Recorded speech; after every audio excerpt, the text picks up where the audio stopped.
Hi friends, എല്ലാവർക്കും ഉഷസ് food വേൾഡിലേക്ക് സ്വാഗതം. ഇന്ന് ഞാൻ വന്നിരിക്കുന്നത് ഒരു ബർഫിയുടെ റെസിപ്പിയുമായിട്ടാണ്. ഒരു പംകിൻ്റെ ബർഫിയാണ് ഇന്ന് ഞാൻ ചെയ്യുന്നത്. ഇത് വളരെ സിമ്പിളായിട്ട് നമുക്ക് ചെയ്തെടുക്കാം. ഇതിനായി തൊലിയെല്ലാം കളഞ്ഞ് അരിഞ്ഞ 2.25 കപ്പ് മത്തങ്ങ എടുത്തിട്ടുണ്ട്. ഇനി ഇതൊരു മിക്സർ ജാറിലോട്ടിട്ട് വെള്ളമൊന്നും ഒഴിക്കാതെ നല്ലതുപോലെ അരച്ചെടുക്കാം. ഇപ്പോൾ നന്നായി അരച്ചെടുത്തിട്ടുണ്ട്. ഇനിയൊരു പാൻ ചൂടാക്കി അതിലേക്ക് ആവശ്യത്തിന് നെയ്യ് ഒഴിച്ചു കൊടുക്കാം. 6 ടേബിൾ സ്പൂൺ നെയ്യാണ് ഞാൻ ഇവിടെ എടുത്തിട്ടുള്ളത്.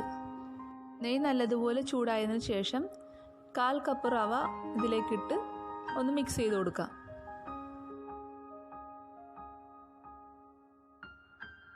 നെയ്യും റവയും ഒന്ന് യോജിപ്പിച്ച ശേഷം ഇതിലേക്ക് 1/4 കപ്പ് കടലപ്പൊടിയും കൂടി ചേർത്ത് കൊടുക്കാം. സ്റ്റൗ മീഡിയം ഫ്ലെയിമിൽ വേണം ഇപ്പോൾ വെക്കാൻ. ഇനി നന്നായി ഇത് മിക്സ് ചെയ്തുകൊണ്ടിരിക്കണം. ഇത് കട്ട കെട്ടാതെ ശ്രദ്ധിക്കണം. ഏകദേശം ഒരു ലൈറ്റ് ഗോൾഡൻ കളർ ആവണ വരെ ഇത് ഇളക്കിക്കൊണ്ടിരിക്കണം.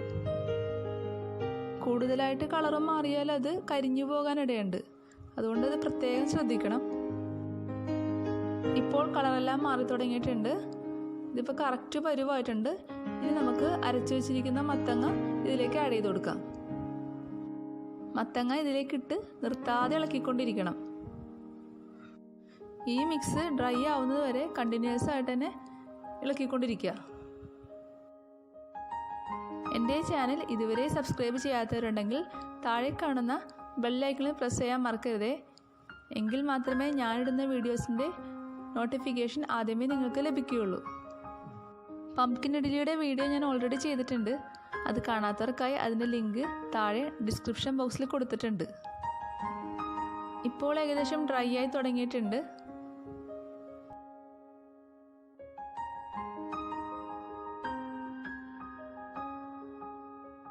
ഈ പരുവമാകുമ്പോൾ നമുക്ക് ഇനി ഇതിലേക്ക് പഞ്ചസാര ചേർത്ത് കൊടുക്കാം. 1/4 കപ്പ് പഞ്ചസാരയാണ് ഇവിടെ ചേർത്ത് കൊടുക്കുന്നത്. പഞ്ചസാര ഇട്ടതിന് ശേഷം നന്നായി ഇളക്കി കൊടുക്കണം.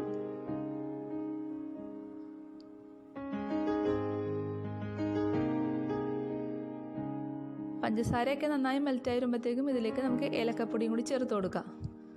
1 ടീസ്പൂൺ ഏലക്കപ്പൊടിയാണ് ഞാനിവിടെ ചേർത്ത് കൊടുത്തിട്ടുള്ളത്.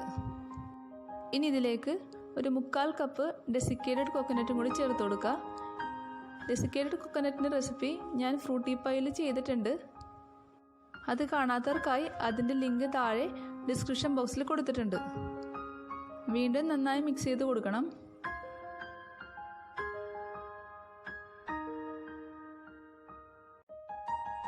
ഇനി ഇതിലേക്ക് പംകിൻ സീഡും ചെറുതായി അരിഞ്ഞു വെച്ചിരിക്കുന്ന ബദാമും പിസ്തയും കശുവണ്ടിയും എല്ലാം നമുക്ക് ചേർത്ത് കൊടുക്കാം. ഇതെല്ലാം നന്നായി മിക്സ് ചെയ്ത് കൊടുത്തതിന് ശേഷം നമുക്ക് ഫ്ലെയിം ഓഫ് ചെയ്യാം. ഇനി നമുക്ക് ഇതൊരു കണ്ടെയ്നറിലോട്ട് മാറ്റാം. ഇതിൻ്റെ താഴത്തായി ഒരു ബട്ടർ പേപ്പർ ഞാൻ സെറ്റ് ചെയ്ത് വെച്ചിട്ടുണ്ട്. ബട്ടർ പേപ്പർ ഇല്ലെങ്കിൽ കുറച്ച് നെയ്യെടുത്ത് പാത്രത്തിൽ ബ്രഷ് ചെയ്ത് കൊടുത്താലും മതി. 1 സ്പൂൺ വെച്ച് നന്നായി പ്രസ് ചെയ്ത് അത് നമുക്ക് സെറ്റ് ചെയ്ത് കൊടുക്കാം. കുറച്ച് നട്ട്സ് അതിൻ്റെ മീതെ ഇട്ട് അത് നമുക്ക് പ്രസ് ചെയ്ത് കൊടുക്കാം. ഇനി ഇതൊരു 30 മിനിറ്റ് ഫ്രീസറിൽ സെറ്റ് ചെയ്യാൻ വെക്കാം. ഇപ്പോൾ ഏകദേശം 30 മിനിറ്റ് കഴിഞ്ഞിട്ടുണ്ട്. ഇനി നമുക്കിത് തുറന്നു നോക്കാം. ഇനി ഇത് പാത്രത്തിൽ നിന്ന് എടുത്ത് മാറ്റിയതിന് ശേഷം നമുക്കിത് മുറിച്ചെടുക്കാം.